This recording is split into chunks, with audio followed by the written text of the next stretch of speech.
Hi, this is part 3 of the Sweeney rambles. Thought I'd go back to the original picture because I liked it so much. So, superfetuation, conceiving while pregnant. That, I googled it, animals associated are the brown hare, which I think is symbolic of a goddess, and the swamp wallaby, which I've never heard of. And then he uses Greek 2n, which I think is Greek for the one as in Christ. But obviously it can't be Christ who's the one who's pregnant. At least I don't think that's how it works. So he says, along the garden wall, the bees, Mary is depicted as a walled garden. And I think the bees there link back to the sedge and bee, which could be the name Sweeney. So it could be that the pharaoh is created by this union with a Mary Eve figure. So Sweeney shifts from ham to ham. It made me think of Abraham. And he mentions the masters of the subtle schools. So there's schools of fish, but also mystery schools. So I've obviously not analysed the whole thing. I may come back to it. I definitely need to find which book or books Eliot may have known hieroglyphics from.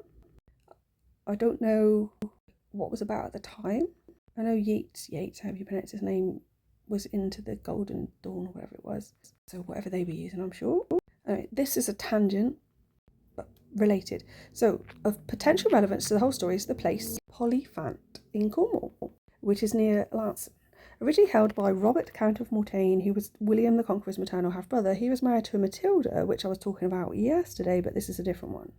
Through his daughter Emma's daughter Philippa, he is the very great-grandfather, I couldn't bother to read out how many, of Eleanor of Aquitaine, and therefore Henry II, like the offspring, I think.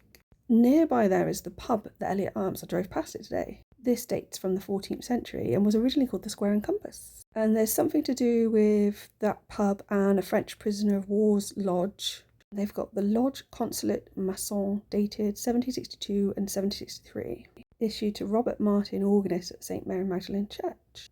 Doesn't say which Eliot the pub is named after, possibly John.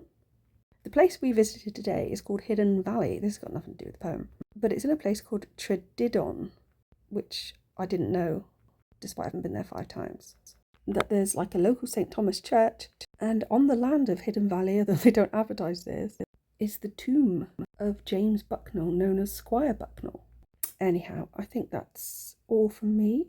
I'm not going to do any painting today. I'm a bit worn out from our day, and I'm really hot again.